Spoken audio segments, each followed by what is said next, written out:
नमस्कार, आप सभी का स्वागत है हमारे YouTube channel class study NCERT में। आज के इस वीडियो में हम पढ़ेंगे कक्षा 10th के एनसीईआरटी चैप्टर नंबर से, जो चैप्टर का नाम है समन्वय में नियंत्रण।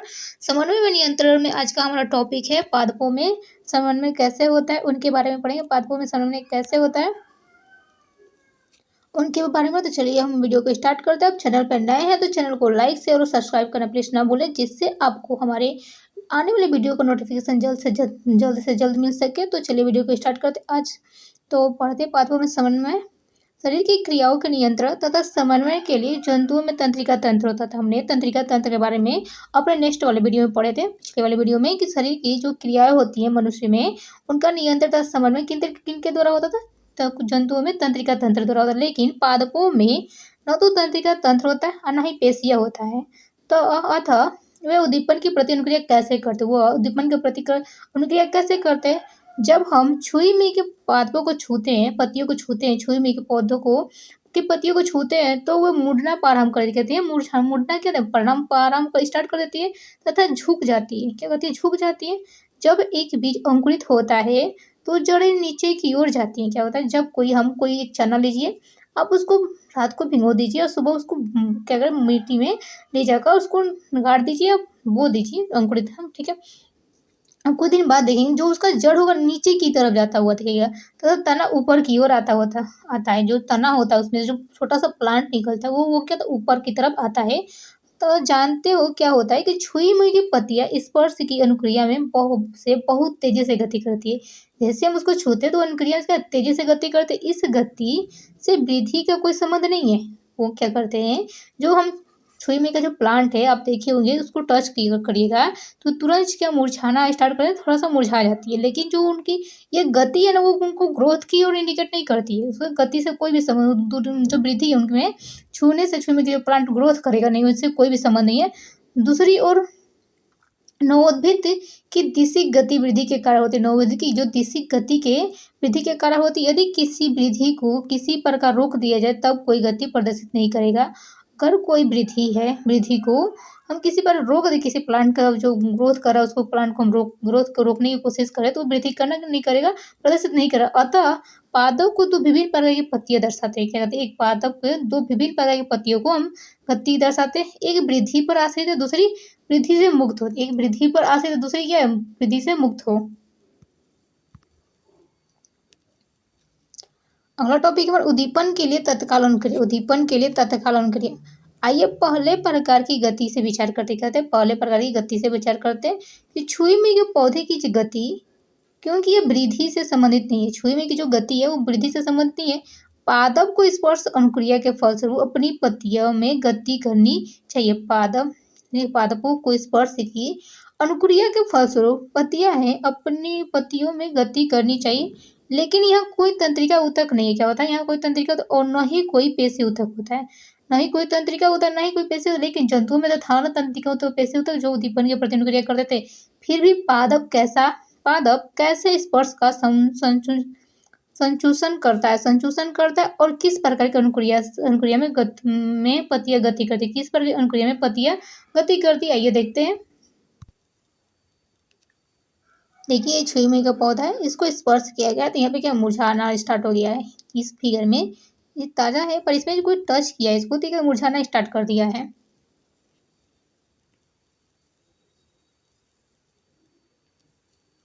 यदि हम विचार करें कि पौधे के किस बिंदु पर छुआ जाता है और पौधे के किस भाग में गति होती है, अगर हम इसको विचार करें कि हम पौधे के किस भाग को टच करें कि वो पौधे के दूसरे किस भाग में वृद्धि करती है, तो यह आभासी है कि ऐसा प्रतीत होता है कि बिंदु तथा गति वाला बिंदु में दो भिन्न होते हैं। क्या भिन्नता होती है। अतः स्पर्श होने की सूचना असंचारित होनी चाहिए। पादप इन सूचनाओं को एक कोशिका से दूसरी कोशिका तक संचारित करने के लिए विद्युत रसायन साधन का उपयोग करते। क्या करते हैं? हमारे में क्या था कि हम तंत्रिका द्वारा करते थे, लेकिन जो पादप होते हैं एक कोशिका से दूसरी कोशिका तक सूचना को संचारित करने के लिए विद्युत रसायन साधन का उपयोग भी करते हैं।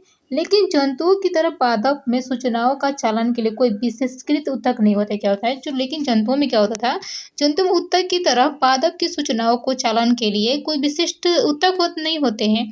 अतः जंतुओं में अतः जंतुओं की तरह ही गति करने के लिए कुछ कोशिकाओं को अपनी आकृति बदलनी चाहिए। क्या होते हैं जो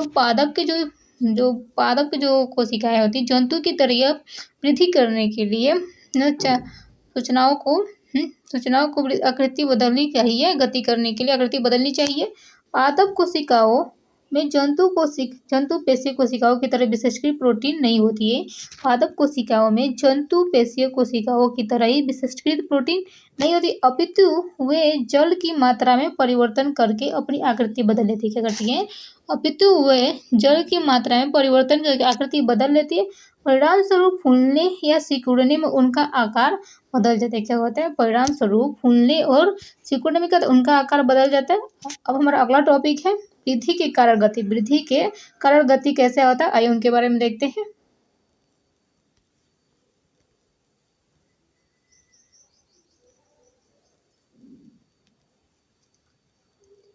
वृद्धि के कारण गति।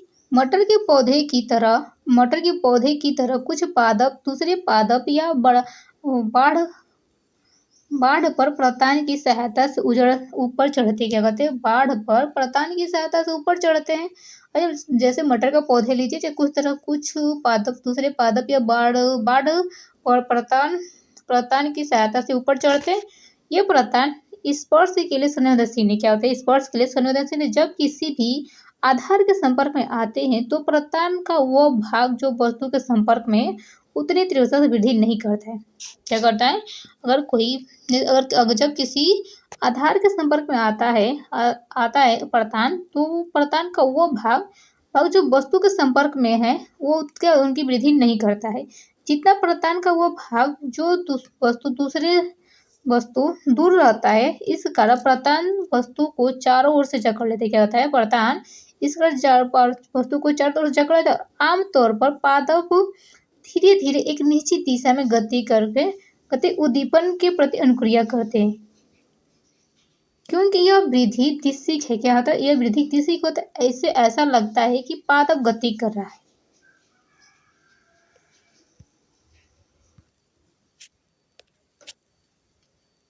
मटर के पौधे की कुछ तरह पादप के दूसरे पादप या पाड़ पर परतान की सहायता से ऊपर चढ़ते हैं। जैसे कोई प्लांट है, हम किसी प्लांट को चढ़ा, जैसे मनी प्लांट का प्लांट लीजिए। क्या कहलाता है? मनी प्लांट का प्लांट लीजिए, और उसको हम क्या करेंगे, एक डंठे या दूसरे पेड़ पर जो उसके पास में पौधा तो उसके ऊपर चढ़ा देते। चढ़ने के लिए ऊपर चढ़ते हैं। परतान स्पर्श करने के लिए संवेदनशील होती। कहता है स्पर्श कोई छुएगा तो वो संवेदन करने लगता है। जब किसी आधार के संपर्क में आते हैं तो परतान का वो भाग जो वस्तु के संपर्क में उतनी तीव्रता से वृद्धि नहीं करता है। जैसे ही कोई मनी प्लांट का जो प्लांट है उसको हम एक दूसरे प्लांट के साथ से मतलब डंठे में बांध कर चढ़ा देते हैं। जहाँ पर उसको हम बांधते हैं ना, वो थोड़ा थोड़ा हल्का वहाँ का ग्रोथ रुक जाता है। क्या होता है? रुक जाता है। तो परतान का वो भाग जो संपर्क में आते हैं उतनी तीव्रता से वृद्धि नहीं करता जितना परतान का वो भाग जो वस्तु से दूर रहता है। ठीक है? इस कारण परतान वस्तु को चारों ओर से जकड़ लेते हैं। वस्तु को चारों ओर से जकड़, और आमतौर पर पादप धीरे धीरे एक निश्चित दिशा में गति करते हैं और उद्दीपन के प्रति अनुक्रिया करते हैं, क्योंकि यह वृद्धि दिशिक है। क्या होता है? दिशिक एक ही दिशा में होता है। ऐसा लगता है कि पादप गति करे। क्या होता है? पादप गति करे हैं। आइए इस प्रकार की गति को एक उदाहरण की सहायता से क्या समझते हैं। पर्यावरणीय प्रेरण जैसे प्रकाश गुरुत्व या पादप की वृद्धि वाले भाग में दिशा परिवर्तन कर लेते हैं। क्या दिशा परिवर्तन करते हैं? ये दिशिक और अनुवर्तन गतियाँ उद्दीपन की ओर इससे विपरीत दिशा में क्या हो सकती है। अतः इन दो विभिन्न प्रकार की प्रकाश अनुवर्तन गतियों में परोह प्रकाश की ओर मुड़कर अनुक्रिया तथा जड़ इससे दूर हो मुड़कर अनुक्रिया करते हैं। आपको पता है कि जब प्रकाश या गुरुत्वाकर्षण पादप की वृद्धि वाले भाग में दिशा परिवर्तित कर देते हैं तो क्या होता है, दिशिक या अनुवर्तन गति उद्दीपन की ओर इससे विपरीत दिशा में हो सकती है। अतः दो विभिन्न प्रकार की प्रकाश अनुवर्तन गतियां में प्रकाश जो प्रो है प्रकाश की ओर मुड़कर अनुक्रिया करता है। अनुक्रिया जो प्रो है जो प्लांट में जो प्रो होता है वो प्रकाश की ओर मुड़कर अनुक्रिया, लेकिन जड़ क्या करते हैं, इससे दूर मुड़कर अनुक्रिया करते हैं। जड़ मिट्टी के अंदर जो प्रो होता है, जैसे प्लांट में जो हम किसी बीज को बोते हैं तो देखते हैं कि उसमें तो दो तरह के छोटे छोटे तने निकलते हैं। जो एक जड़ होता है, एक प्रो होता है। प्रो जो होता है जिससे प्लांट बनता है, पौधा बनता है, लेकिन जो जड़ होता है वो नीचे की तरफ वृद्धि करता है और प्रो होता है ऊपर की तरफ वृद्धि करता है। तो वही बोल रहा है कि जो प्रो है, जो प्रो है प्रकाश की ओर मुड़ का अनुक्रिया करता है, लेकिन जड़ इससे दूर मुड़ का अनुक्रिया करते हैं, पादप की सहायता से अनुक्रिया करते हैं। अभी फिगर में दिखाया 6.5 में कि यह पादप की सहायता से कैसे होता है। यह पादप की सहायता कैसे करता है। पादप अन्य उद्दीपनों के लिए भी अनुक्रिया करने के अनुवर्त दिखाते क्या करते हैं। पादप अन्य उद्दीपनों के लिए भी क्या अनुक्रिया करके अनुवर्त दिखाते। एक पादप की जड़ सदैव नीचे की ओर वृद्धि करती है,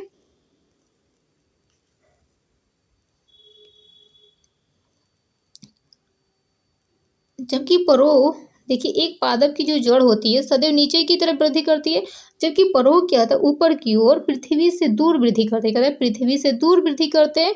परो तथा जड़ क्रमशः ऊपरीगामी तथा अधोगामी वृद्धि पृथ्वी तथा गुरुत्व के खिंचाव की अनुक्रिया के निर्देश गुरुत्वानुवर्तन होती है। कहते हैं गुरुत्वानुवर्तन होते हैं।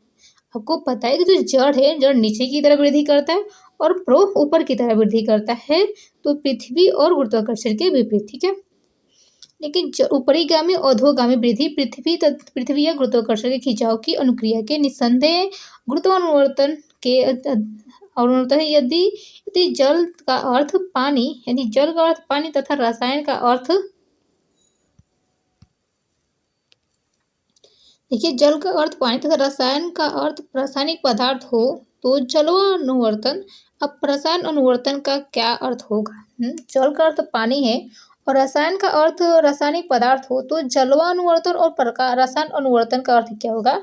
क्या हम इस प्रकार की दिशिक वृद्धि गतियों के उदाहरण के बारे में विचार कर सकते। दिशिक वृद्धि गतियों के उदाहरण के बारे में विचार कर सकते हैं। रसायन अनुवर्तन का एक उदाहरण क्या होता है। रसायन अनुवर्तन का एक उदाहरण लेते हैं, जैसे परागनलिका का बीजांड की ओर वृद्धि करता है। जो परागनलिका होती है वो क्या होता है बीजांड की तरफ वृद्धि करती है, जिसके बारे में हम अधिक जानकारी जीवों में प्रजनन का अध्ययन करते समय प्राप्त करे थे। वो जो परागनलिका तो जो रिप्रोडक्टिव मतलब जो जनन अंग होते हैं उनको पहुंचाने का कार्य करते, ठीक है। आइए एक बार हम फिर से विचार करते हैं कि बहुकोश के जीवों के शरीर में सूचनाएं किस प्रकार संचरित होती है। जैसे बहुकोश के जो जीव है उनमें सूचनाएं किस प्रकार संचरित होती है। जैसे छुई मुई में स्पर्श की अनुक्रिया गति बहुत ही तीव्र होती है। कहते हैं कोई छूता है तो तुरंत मुरझा जाती है छुई मुई। जो उसके स्पर्श की जो अनुक्रिया की गति क्या होती है बहुत ही तीव्र होती है। दूसरी ओर रात और दिन की अनुक्रिया में पुष्प की गति मंद हो जाती है। क्या होती है दूसरी ओर रात और दिन की अनुक्रिया में पुष्प की गति मंद हो जाती है। वृद्धि थोड़ा धीरे धीरे करते हैं। पादप की वृद्धि संबंधित गतियों भी मंद होती है। क्या होती है पादप की जो वृद्धि होती है संबंधित गतियों में भी मंद हो जाती है। जंतु शरीर में वृद्धि के लिए सावधानीपूर्वक नियंत्रित दिशाएं होती है। कहते हैं जंतु के शरीर में वृद्धि के लिए सावधानीपूर्वक नियंत्रित दिशाएं होती है। जब हमारे भुजा और उंगलियां यादृच्छ न होकर एक निश्चित दिशा में वृद्धि करती है। जो हमारी भुजा चाहे मेरी उंगलियां होती है वो यादृच्छ में चारों तरफ फैल कर नहीं मतलब एक ही दिशा में कदम बढ़ती है। नहीं तो कोई उंगली इधर तो किसी उंगली का मुंह उधर, किसी उंगली का मुंह इधर होता है, ठीक है। यादृच्छ न होकर एक निश्चित दिशा में वृद्धि करते हैं। नियंत्रित गति मंद या तीव्र हो सकती है। कहते हैं नियंत्रित गति थोड़ा तेज हो मंद धीरे धीरे हो सकती है।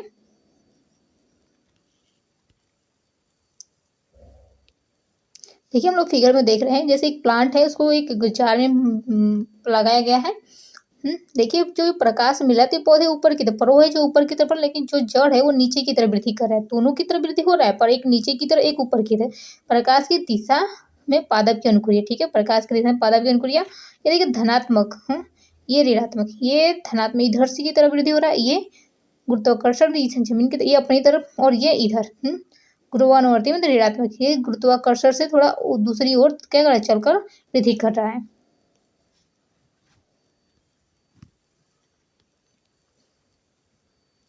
यहाँ तक नियंत्रित गति मंद या तीव्र हो सकती है। यदि उद्दीपन के लिए तीव्र अनुक्रिया होती है तो सूचनाओं का हस्तांतरण ये बहुत तीव्र होना चाहिए। क्या सूचनाओं का हस्तांतरण बहुत तीव्र होना चाहिए। इसके लिए तीव्र गति से चलने के लिए संचरण का माध्यम होना चाहिए, तीव्र गति से चलने के लिए संचरण का माध्यम होना चाहिए। इसी के लिए विद्युत आवेग एक उत्तम साधन, क्या है उत्तम, विद्युत आवेग एक उत्तम उत्तम साधन है। लेकिन विद्युत आवेगों के उपयोग के लिए सीमाएं होती है, कहते हैं विद्युत आवेगों के लिए उपयोग की सीमाएं होती है। जो सर्वप्रथम केवल उन्हीं कोशिकाओं को तक पहुंचाती है जो तंत्रिका ऊतक से जुड़ी होती है। सर्वप्रथम वो केवल उन्हीं कोशिकाओं तक पहुंचाएगी जो तंत्रिका ऊतक से जुड़े, जंतु शरीर की प्रत्येक कोशिका तक नहीं, कहते हैं जंतु शरीर की प्रत्येक कोशिका तक नहीं होती है। दूसरे एक बार एक कोशिका में विद्युत आवेग जनित होता है, क्या होता है, एक बार एक कोशिका में विद्युत जनित आवेग स्थित जनित होता है तथा संचरित होता है, जो तो पुनः नया आवेग जनित करने तथा उन्हें संचरित करने के लिए कोशिका फिर से अपनी कार्यविधि को सुचारू करने के लिए कुछ समय लेगी, क्या होती है, कुछ समय लगती है। दूसरे शब्दों में कोशिका सतत विद्युत आवेग जनित और न ही संचरित कर सकती है। इससे कोई आश्चर्य नहीं है कि अधिकांश बहुकोषीय जीवों कोशिकाओं में क्या होता है कि जैसे ही आपको पता है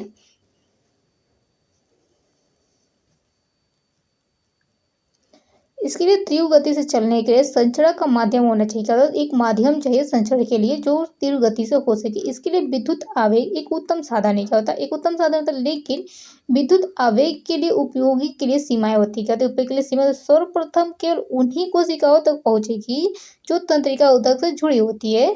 तंत्रिका ऊतक सबसे पहले जो आवेग होगा उन्हीं कोशिकाओं तक जो पहुंचती है जिनमें ऊतक क्या होता है, जुड़ा होता है।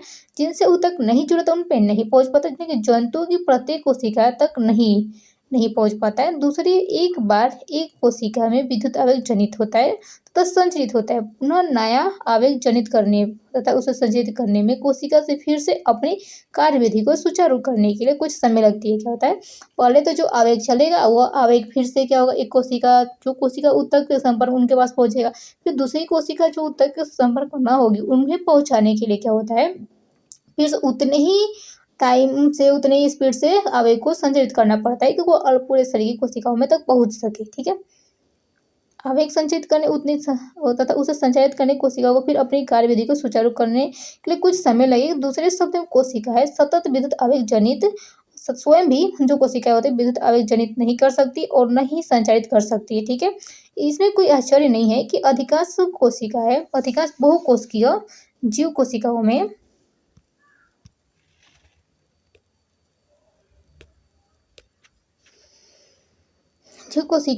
बहुकोशिकाओं के माध्यम से संचार के लिए अन्य साधनों का उपयोग करते हैं। हम पहले ही रासायनिक संचरण का संदर्भ में देख चुके हैं। ठीक है, यदि एक विद्युत आवेग जनित करने अलावा उद्दीपन कोशिकाओं को एक रासायनिक यौगिक निर्मोचित करना प्रारंभ करते तो यह यौगिक आसपास की सभी कोशिकाओं में विस्तृत हो जाएगा। यदि आसपास की अन्य कोशिकाओं के पास इस यौगिक को संसूचित करने के साधन हो तो उनकी सतह पर विशेष अणुओं का उपयोग करके वे सूचनाओं का अभिज्ञान करने योग होंगे तथा इन्हें संचारित भी करेंगे।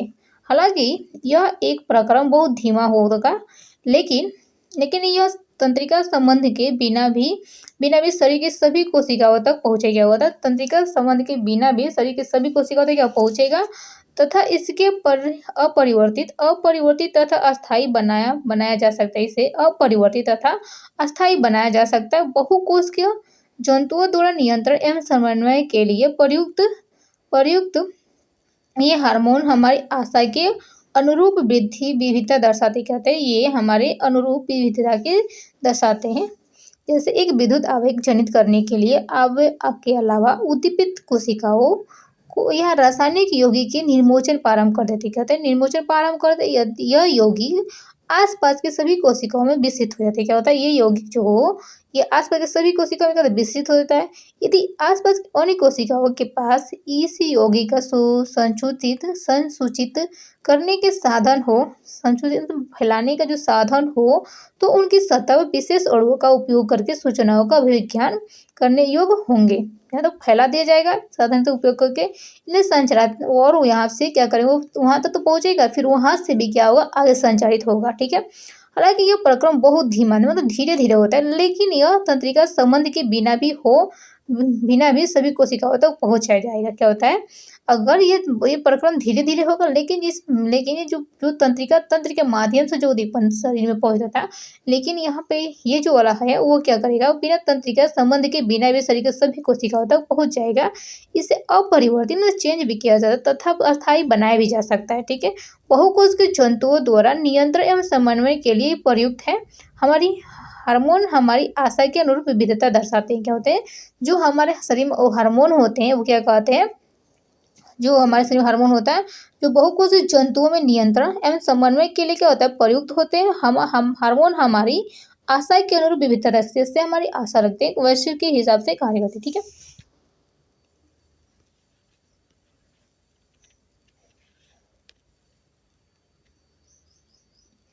विविध पादप हार्मोन वृद्धि विकास तथा पर्यावरण के प्रति अनुक्रिया के समन्वय में सहायता करते हैं। इनके संश्लेषण का स्थान इनकी क्रिया से क्षेत्र से दूर होता है। क्या होता है, इनका जो संश्लेषण होता है इनकी क्रिया क्षेत्र से दूर होता है। साधारणतः विसरण द्वारा वे पूरी क्षेत्र तक पहुंच जाते हैं। क्या होते हैं, पूरे शरीर क्षेत्र तक इनका जो वहाँ तक कवर करना वहाँ तक पहुंच जाते हैं। जो हार्मोन होता है ना, वो विविध पादप हार्मोन विकास तथा पर्यावरण के प्रति अनुक्रिया में समन्वय में क्या सहायता करते हैं पादपों को। ठीक है। इसके संश्लेषण का जो स्थान मतलब संश्लेषण मतलब जहाँ ये बनता है ना, इनका स्थान इनके क्रिया क्षेत्र से दूर होता है और वहाँ से क्या कहता है, साधारण विसरण प्रक्रिया द्वारा ही क्रिया क्षेत्र तक पहुँच जाते हैं। ठीक है। आइए हम ऐसे उदाहरण लेते हैं जो हमें पहले कर चुके। क्या होता है, पहले कर चुके। जब वृद्धि करता एक पादप का प्रकाश को संकुचित करता था, तो एक हार्मोन जिसे ऑक्सिन कहते थे, संकुचित जब वृद्धि करता पादप प्रकाश की ओर तो फैलता मतलब संकुचित करता, तो एक हार्मोन जिसे ऑक्सिन कहते थे। क्या कहते हैं, हम ऑक्सिन कहते थे। यह क्या होता है, परोह के अग्रभाग से संश्लेषित होता है। क्या होता है, जो परोह होता है, परोह का मतलब जो प्लांट का अपर पॉइंट यानी टिप का भाग होता है, अपर पॉइंट। ठीक है। तो उसको हम परोह कहते हैं। तथा कोशिकाओं की लंबाई में वृद्धि में सहायक होता है। क्या होता है, कोशिकाओं की लंबाई में क्या होती है, हार्मोन वृद्धि में ऑक्सिन क्या होता है, ऑक्सिन क्या करता है, प्लांट के सबसे ऊपरी पार्ट में पाया जाता है, जो कोशिकाओं की लंबाई में वृद्धि में क्या सहायता करता है। जब पादप एक ओर से प्रकाश आ रहा है, तब ऑक्सिन विसरित होकर परोह के छाया वाले भाग में क्या आ जाता है, और परोह की प्रकाश से दूर वाली साइड में ऑक्सिन का सांद्रण कोशिकाओं की लंबाई में वृद्धि के लिए उद्दीपित करता है। आप देखिए उद्दीपित कितना परोह अच्छा है, अरे ऑक्सिन अच्छा है। ऑक्सिन क्या करता है कि जहाँ से प्रकाश मिल रहा है वहाँ से तो वो ऑक्सीजन रिलीज होना स्टार्ट हो जाता है प्लांट का अपर पॉइंट से, लेकिन जिधर प्रकाश नहीं पड़ रहा प्लांट के उधर भी क्या करता है, ऑक्सीजन विसरण के माध्यम से पादप के पूरे शरीर में पहुँचा देता है, जिससे उसकी ग्रोथ न रुके, इस साइड का विकास हो जाए और इस साइड का विकास ना हो। उसके लिए क्या होता है, ऑक्सीजन पूरे विसरण माध्यम से पूरे प्लांट के बॉडी में, जो प्लांट है उसके शरीर बॉडी में फैल जाता है।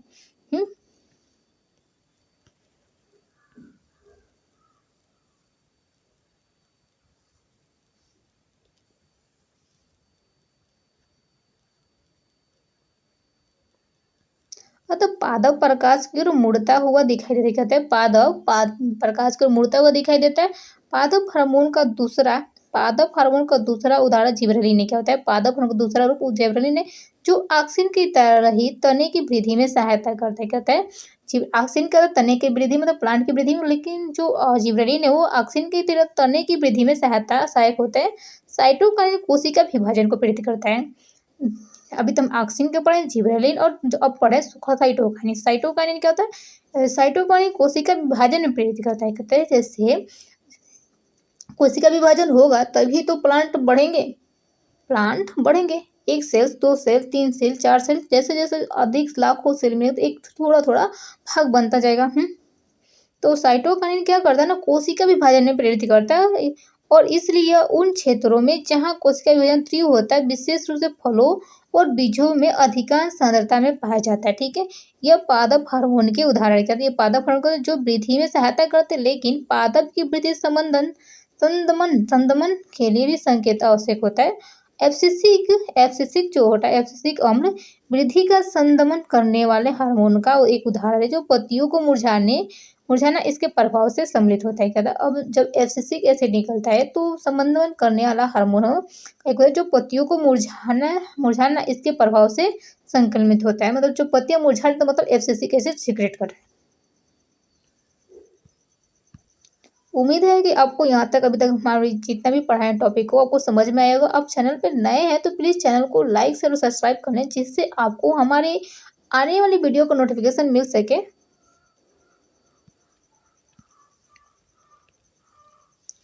अब हमारा अगला टॉपिक है जंतुओं में हार्मोन। अभी तक तो हमने पादपों में हार्मोन पढ़ा, लेकिन अब हम पढ़ेंगे जंतुओं में हार्मोन। जंतुओं में हार्मोन कैसे होता है उनके बारे में देखिए। चलिए, यह रसायन या हार्मोन जंतुओं में किस प्रकार सूचनाओं के संचारण के साधन की तरह प्रयुक्त होते हैं। ये रसायन या हार्मोन जो जंतुओं में किस प्रकार सूचनाओं के संचारण के साधन की तरह प्रयुक्त होते हैं। कुछ जंतु जैसे गिलहरी को ले लीजिए, क्या करना है, गिलहरी को लीजिए। जब वे विषम परिस्थिति में होते हैं, विषम परिस्थिति मतलब अनुकूल वातावरण में होते हैं, तो क्या महसूस करती है, वे अपने शरीर लड़ने के लिए या भाग जाने के लिए तैयार होती क्या होती है, विषम परिस्थिति में होती है तो क्या करती है कि वे अपने शरीर से लड़ने के लिए या भाग जाने के लिए क्या तैयार करती है। दोनों ही बहुत जटिल क्रियाएं कहते हैं, दोनों ही जो बहुत ही जटिल क्रिया है, जिससे नियंत्रित तरीके से अत्यधिक ऊर्जा की आवश्यकता होती है। तो उसको भागने के लिए भी मतलब कोई चीज़ उसके पास कोई विषम परिस्थिति है, कोई चीज़ दूसरा कोई जानवर खड़ा है, उससे उसे डर कर भागने के लिए या तो उसको तेज रफ्तार से अधिक ऊर्जा की जरूरत होगी, हाँ, या तो तेज लड़ने के लिए भी अधिक ऊर्जा की जरूरत होगी। तो जिसे नियंत्रित तरीके से अत्यधिक ऊर्जा की आवश्यकता होती है। अनेक प्रकार के विभिन्न ऊतकों का उपयोग होगा, क्या होता है, अनेक प्रकार के विभिन्न ऊतकों का उपयोग होगा तथा उनकी एकीकृत क्रियाएं मिलकर ये कार्य करेंगी। क्या होती है, अनेक ऊतकों की क्रिया होगी और इनकी एकीकृत क्रियाएं इतने ऊतक मिलेंगे तो वो क्रियाएं मिलकर कार्य करेगी। यदि लड़ना या दौड़ना दो एकांतर क्रिया एक दूसरे से बिल्कुल भिन्न हो, ये लड़ना और दौड़ना एकांतर जो क्रिया है एक दूसरे से बिल्कुल भिन्न हो तो अतः यहाँ एक स्थिति है जिसमें कुछ सामान्य या तैयारियां शरीर में लाभप्रद बनाई जाती है। ये तैयारी आदर्श रूप से निकट भविष्य में किसी भी क्रिया को सरल बना देती है। जब यह सब कैसे उपलब्ध होगा, मान लीजिए गिलहरी के पास क्या है, एक विषम परिस्थिति है, कुछ जानवर चाहे कोई खड़ा है वहाँ पे, तो उसको क्या करना होगा, या तो वो दौड़ कर उसे लड़ेगी। अब बड़ा जानवर होगा तो उसे तो लड़ेगी नहीं, भागने की कोशिश करेगी। तो अगर उसके हिसाब से कोई जानवर हो तो उसे लड़ेगी, तो उसको क्या होगा, उसको करने वहाँ से भागने के लिए भी अधिक ऊर्जा की जरूरत होगी। अनेक प्रकार के विभिन्न ऊतकों का उपयोग होगा तो ये क्रिया मिलकर कार्य करेगी। यदि लड़ना या दौड़ना एकांतर हो मतलब एक समान हो लेकिन एक दूसरे से बिल्कुल भिन्न हो, मतलब लड़ भी नहीं सकते दौड़ भी नहीं सकते, अलग अलग हो, तो अतः ये एक तथा यहाँ यह एक स्थिति है जिसमें कुछ सामान्य तैयारियां शरीर के लाभप्रद मतलब कुछ ऐसी स्थिति बनाई गई जिसको सामान्य तरीके का बनाई गई जो एक दूसरे से सीमित हो और एक दूसरे को लाभ पहुंचा सके। ये तेरे आदर्श रूप से निकट भविष्य के किसी भी क्रिया को सरल बना सकती है। क्या कहते हैं, सरल बना सकती है। जब यह कैसे उपलब्ध होगा आइए देखते हैं।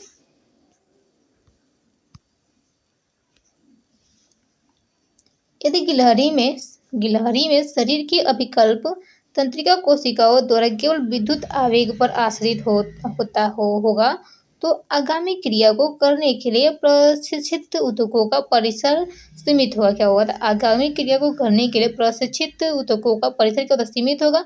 दूसरी ओर क्या होगा, दूसरी ओर यदि रासायनिक संकेत भेजा जाता है तो यह शरीर के सभी कोशिकाओं तक पहुंचता है और आवश्यक परिसर बहुत बृहद हो जाता है, कहता अधिक हो जाता है। अधिभृग ग्रंथि मतलब एड्रिनल ग्लैंड, अधिभृग ग्रंथि ग्रंथि से स्रावित एड्रेनलिन हार्मोन द्वारा मनुष्य सहित अनेक जंतुओं में किया जाता है। कहते हैं मनुष्य सहित अनेक जंतुओं में किया जाता है। इन ग्रंथियों की शरीर में स्थिति जानने के लिए देखिए क्या होता है। आपको क्या करना है कि गिलहरी की अभिकल्प तंत्रिका कोशिकाओं द्वारा केवल विद्युत आवेग पर आश्रित है। अभिकल्प संचिकाओं केवल विद्युत आवेग पर आश्रित है तो क्या होगा, तो आगामी क्रिया करने के लिए प्रशिक्षित ऊतकों को परिसर के सीमित हो जाएगी। कभी कम समय में होगी। लेकिन दूसरी ओर क्या होता है, रासायनिक संकेत भेजा जाता है। रासायनिक संकेत भेजा तो जो शरीर के सभी कोशिकाओं तक पहुंचता है और आवश्यक परिसर मतलब आवश्यक परिवर्तित परिसर बृहद हो जाता है। कहते हैं बृहद हो जाता है। और जो एड्रिनल ग्लैंड को हम हिंदी में अधिभृग ग्रंथि कहते हैं। अधिभृग ग्रंथि, ठीक है, से स्रावित हार्मोन एड्रेनलिन द्वारा मनुष्य सहित अनेक जंतुओं में किया जाता है।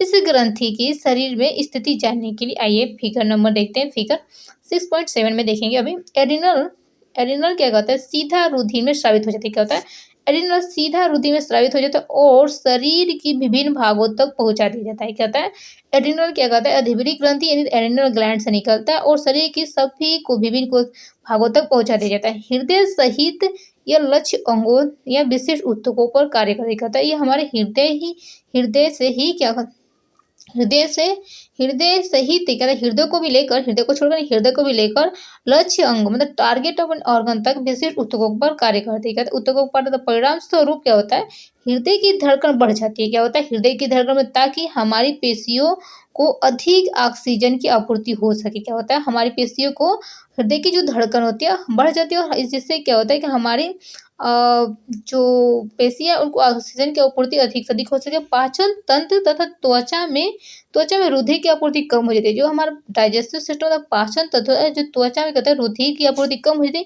क्योंकि इन अंगों की छोटी धमनियों के आसपास की पेशियां सिकुड़ जाती है। क्यों ऐसा क्यों होता है, जो छोटी छोटी धमनियां होती है, छोटी छोटी धमनियां क्या करती हैं, छोटी छोटी जो धमनियां होती है हमारे आसपास क्यों पेशी का सिकुड़ जाती है। यह रुधिर की दिशा हमारी कंकाल पेशियों की ओर कर देती है। कहते हैं जो रुधिर की दिशा होती है क्या कहते हैं, हमारी कंकाल पेशियों की तरफ कर देती है। डायफ्राम तथा पसलियां की पेशियों संकुचन से श्वसन दर भी बढ़ जाती है। क्या होता है, जो डायफ्राम होता है और हमारी पसलियां की जो संकुचन होती है उसे कहते हैं श्वसन दर भी बढ़ जाती है। हमें हमारे सांस एकदम जल्दी लेने लगते हैं। ये सभी अनुक्रियाएं मिलकर जंतु की शारीरिक स्थिति में निपटने के लिए तैयार करते हैं, शारीरिक स्थिति से निपटने के लिए तैयार करती है। अब गिलहरी है, गिलहरी का मान लीजिए क्या हुआ, गिलहरी जैसे आप भी मान लीजिए, गिलहरी छोड़िए, आप भी मान लीजिए आपके पास कोई एक मतलब कोई सांड है, चाहे कोई बड़ा जानवर ही आपके सामने खड़ा हो जाए, आप वहां से भागने के लिए या भागेंगे या तो आप वहां से हट जाएंगे या तो उसको सामना करने लड़ने के लिए। लेकिन आप क्या करेंगे, भागना ही अच्छी समझिए कि उस सांड से कोई लड़ा नहीं जा सकता है। तो आप क्या करेंगे कि आप वहां से हटेंगे, आपका जो एड्रिनल है वो सीधा आपके रुधिर में स्रावित होगा और शरीर के विभिन्न भागों तक पहुंचा दिया जाएगा। हृदय सहित आपका जो हृदय का धड़कन होगा वो क्या होगा, तेज होने लगेगा, जल्दी जल्दी धक धक धक धक धक धक धक धक करने लगेगा।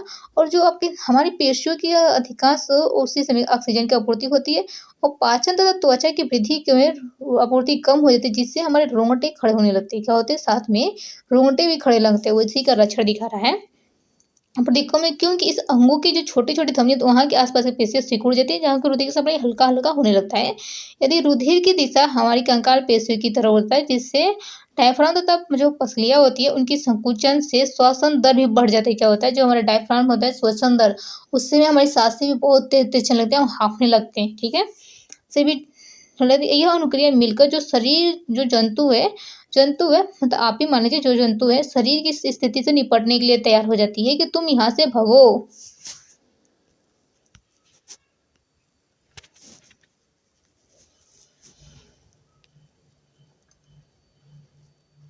तैयार करती है। ये जंतु हार्मोन अंतःस्रावी ग्रंथि का भाग है। क्या होता है, ये जंतु हार्मोन जो हमारा एड्रिनल ग्लैंड से एड्रिनल स्रावित होता है, ये अंतःस्रावी ग्रंथि का भाग है।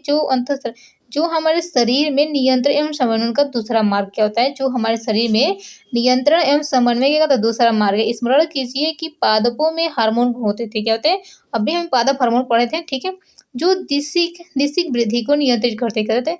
जंतु हार्मोन या क्या कार्य करते हैं, इसके बारे में हम उनकी भूमिका की कल्पना एक दिशा वृद्धि में नहीं कर सकते हैं।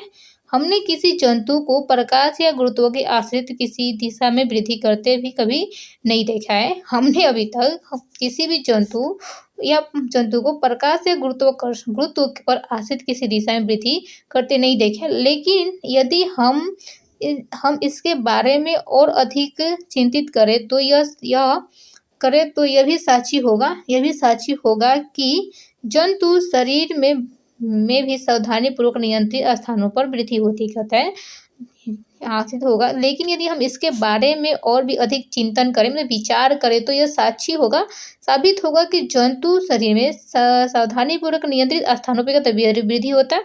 उदाहरण के लिए कि पादप अपने शरीर में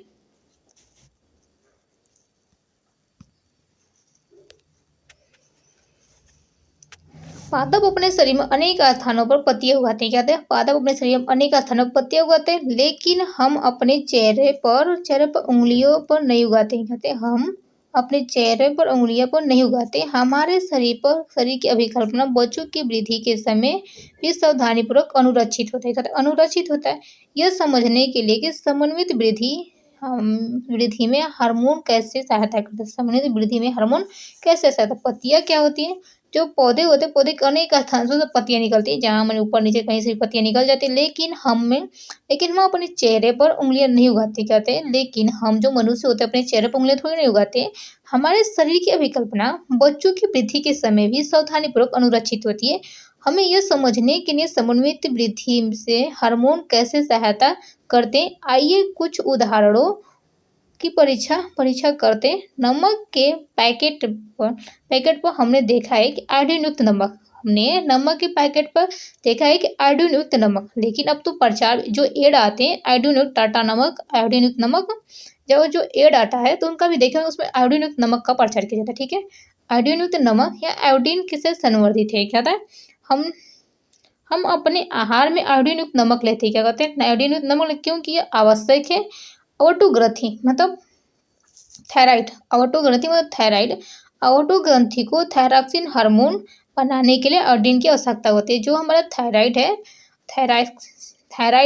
अवोटो ग्रंथि को हम थायराइड ग्रंथि भी कहते हैं। जो थायराइड और थायरॉक्सिन हार्मोन को बनाने के लिए आयोडीन की आवश्यकता होती है।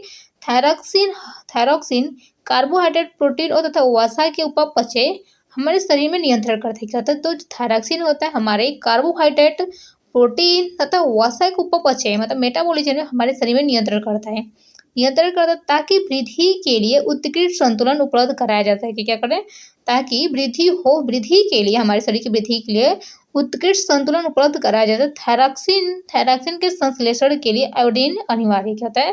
थायरॉक्सिन को बनने के लिए हमारी आयोडीन की आवश्यकता होती है। यदि हमारे आहार में आयोडीन की कमी हो जाए तो यह संभावना है कि हम ग्वाटर से ग्रसित हो जाएंगे। क्या होते हैं, आप देखते होंगे कि बहुत से लोगों का जो गला फूला होता है, गला ज़्यादा फूला होता है, मतलब ज़्यादा ही मतलब कुछ ज़्यादा ही फूल जाता है। देखिए घघेला टाइप का हो जाता है, हाँ, नीचे की तरफ फूल कर लटक जाता है। उसमें क्या होता है, उनके खाने में कितना आयोडीन की कमी हो जाती है, जिसके कारण से वो ग्रसित हो जाते हैं।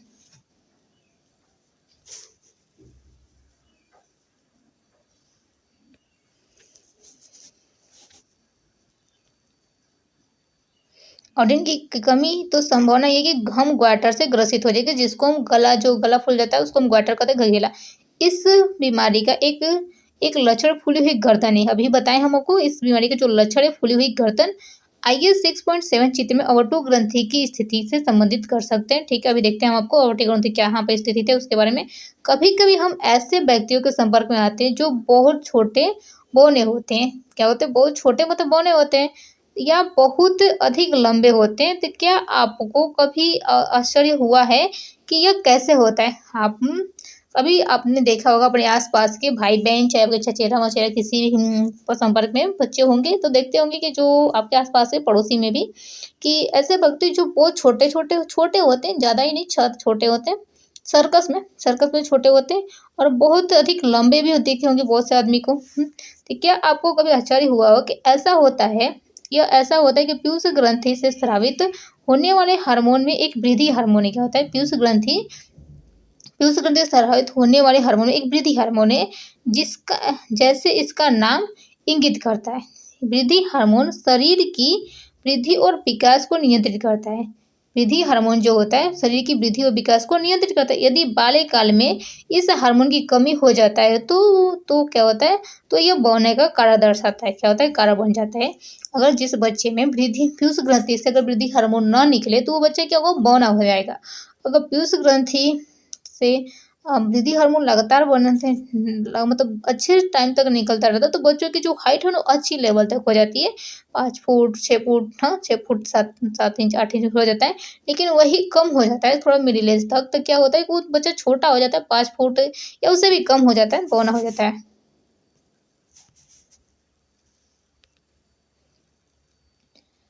जब आप या आपके दोस्तों की वायु 10 से 12 वर्ष की होगी तो आप अपने या उनके अंदर कई नाटकीय अंतर देखे होंगे। यह परिवर्तन यौन आरंभ से संबंध होता है क्योंकि नर में टेस्टोस्टेरोन होता है, मादा में एस्ट्रोजन का स्राव होता है। नर में टेस्टोस्टेरोन, मादा में एस्ट्रोजन का स्राव होता है। आपने जब 10 या 12 वर्ष के होंगे तो अपने फ्रेंड या अपने में उनके अपने अपने और उनके में कुछ नाटकीय मतलब कुछ अंतर देखते होंगे। तो क्या होता है, जो आपके जो 10 वर्ष के उसमें क्या होता है कि आप थोड़ी-सी आपकी जो सीन होगी बड़ी हो जाएगी। आप उस समय क्या होता है कि वो यौन आरंभ जो परिवर्तन उसको हम यौन आरंभ कहते हैं। क्या होता है, यौन आरंभ कहते हैं। नर में क्या होता है, क्योंकि नर में क्या होता है, जो मेल होते हैं उनमें टेस्टोस्टेरोन बनता है तथा मादा में एस्ट्रोजन का स्राव होने लगता है, सिक्रेशन होने लगता है। टेस्टोस्टेरोन का सिक्रेशन से क्या होता है कि जो मेल में होता है कि उनकी जो दाढ़ी मूंछें बड़ी होने लगती है, दाढ़ी मूंछ आने लगती हैं, सीना चौड़ा होने लगता है, आवाज में थोड़ी भारीपन आने लगता है। बच्चों की अपेक्षा आपकी आवाज थोड़ी भारी होने लगती है। लड़कियों में भी इसी तरह कुछ परिवर्तन होने लगते हैं।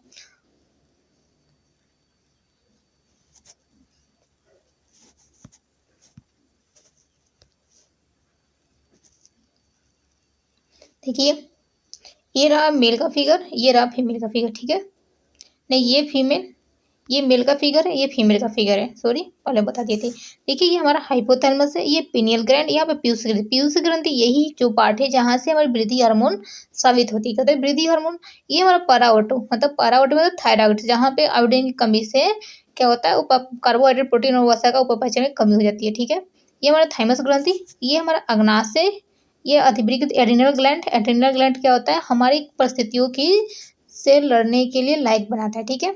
और ये हमारे ग्रास है, यहाँ से क्या होता है टेस्टोस्टेरोन और यहाँ पे प्रोजेस्टेरोन का सिक्रेशन होता है, ठीक है। ये मेल फिगर है। यहाँ पे देखिए पिनियल ग्रंथि है, तो यहाँ पे पीयूष ग्रंथि, हाइपोथैलेमस, ऑपराटो मतलब थायरॉइड, ऑटो पैराथायराइड, थाइमस और पैंक्रियास और एड्रिनल ग्लैंड, ठीक है। और यहाँ पे ब्रीशर, ये क्या होता है, मेल और फीमेल के बॉडी स्ट्रक्चर में डिफरेंट थोड़ा सा है, देख लीजिएगा।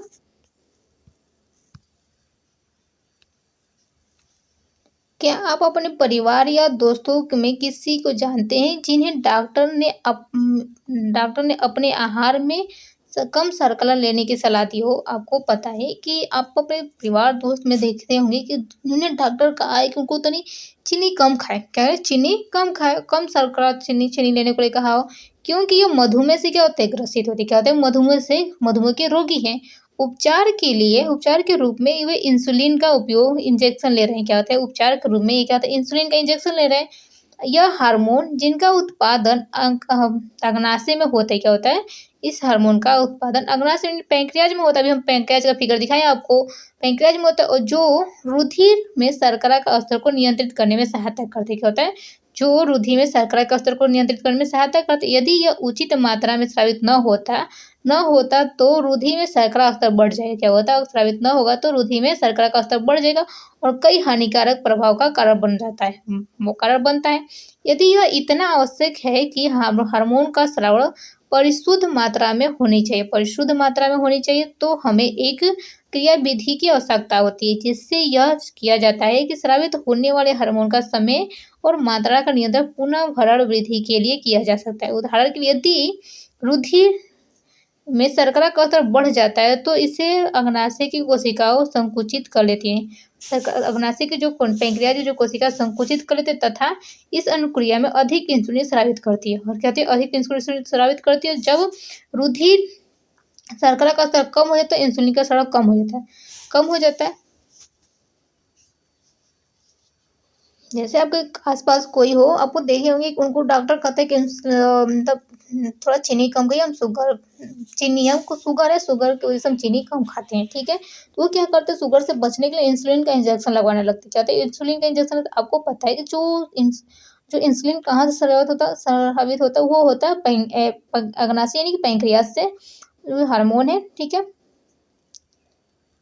आपको पता है कि यदि रुधिर में शर्करा का स्तर बढ़ जाता है तो अग्नाशय की जो कोशिका है तो संकुचित कर लेती है, कहते सिकुड़ जाती है, तथा उस समय क्या होता है, उससे इस अनुक्रिया में अधिक इंसुलिन का स्रावित होता है। और जब रुधिर में शर्करा का स्तर कम हो जाता है तो क्या होता है, इंसुलिन कम स्रावण होने लगता है।